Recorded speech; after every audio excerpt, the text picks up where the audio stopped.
Thank you everyone for being here. So we're here as the Coalition for University Accountability. So we're really excited about this legislation, a couple pieces of legislation that are being introduced to finally hold our universities accountable for a lot of the exploitation that some of our biggest nonprofit institutions have caused. We have some excellent legislators here, as well as some community organizers and advocates on this issue, which we'll get to in just a second. Yeah, actually, let's What's your name, please? Oh, yes, sorry. So my name is Gabe Murna. I'm one of the Gabe, G-A-B-E-M-E-R,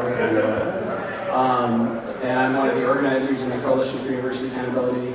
I'll also explain a little bit more about my background, and I'll be one of the speakers as well. Yes, without further ado, let's get going. So I'm going to introduce our first speaker, State Representative Morales, who is the House sponsor of two of these two pieces of legislation that he will talk more about in a second. Yeah.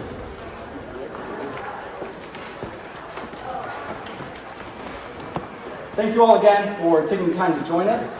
First and foremost, I'm honored to be advocating alongside this broad coalition of community leaders, local officials, university students, and grassroots community organizations, as it relates to collectively demanding accountability from the private institutions across our state, private universities across Rhode Island, specifically those who are hosted here in our Providence community, the capital of Rhode Island.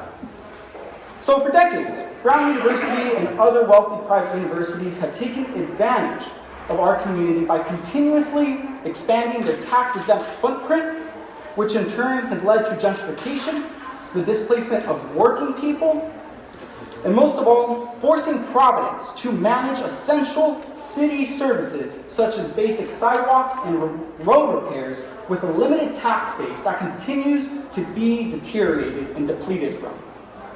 So while Providence has increased the property tax burden on working families in order to ensure that we have the money necessary to invest in these basic services, the endowments of Brown University, RISD, and other tax-exempt universities has continued to grow at unprecedented levels, even throughout the COVID-19 pandemic when many working people were suffering as it related to economic despair. Just last fall, Brown University celebrated their record-breaking endowment of $6.9 billion. That is billion with a B. Meanwhile, our Providence public schools remain underfunded, lack mental health resources, and our facilities are left crumbling until we rally voters to pass the next capital improvement bond. So seeing as 40% of our city's land is exempt from taxation, largely due to the expansion of private institutions, combined with the displacement of working people, further combined with the growing revenue of private universities, we are at a crossroads. We are at a crossroads where legislative accountability is necessary and long overdue. And that is why we are here today, because together we have developed two approaches to hold large institutions accountable to the communities that they are in. Because we are going to require that they pay their fair share and invest in the communities they're hosted in the same way working people do and the same way that our small businesses have done.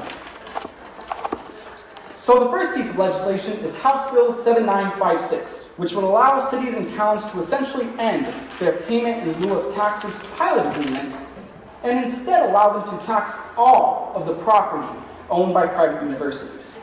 And to give you an idea of how effective this policy would be specifically here in Providence, Brown University would go from paying $13 million in pilot payments to annual property tax payments of $49 million. And this makes sense given that they own property worth well over $1.3 billion. Again, billion with a B. For example, just look at the $2.24 million home of the Brown University president. If such a home was taxed like a normal residence, this property alone will generate over $40,000 for our city on an annual basis. Similarly, Providence College, RISD, and Johnson & Wales would be contributing more to our property tax base than they are under our current pilot agreement. As a result, our city would be generating roughly $88 million a year in additional property taxes, which would allow us to ease the burden on working families and make sure that we have the resources and revenue necessary to invest back into the basic services that our residents deserve. Now the second bill, House Bill 7813, would allow cities and towns to impose up to a 2% tax on a private institution's endowment, with such generated revenue being strictly reserved to a municipality's public school district. As previously stated, endowments of private institutions across the country have been growing. As Brown University now boasts a $6.9 billion endowment, RISD has one worth over $340 million, PC has an endowment of over $290 million, and JWU has an endowment of over $230 million. So if we were to apply even just a 1.5 endowment tax, our Providence public schools would be receiving an additional $116 million annually, funding which is much, much needed. So all that said, we are sending a clear message to every private university worth hundreds of millions of dollars that the feel-good philanthropy and charitable giving does not make up for the gentrification, for the displacement, and the lost tax revenue that have hurt working people for decades. Now is the time that we finally establish standards of accountability and require fair investments towards our communities. So for that, I want to thank you all for joining this movement and being a part of these historic bills.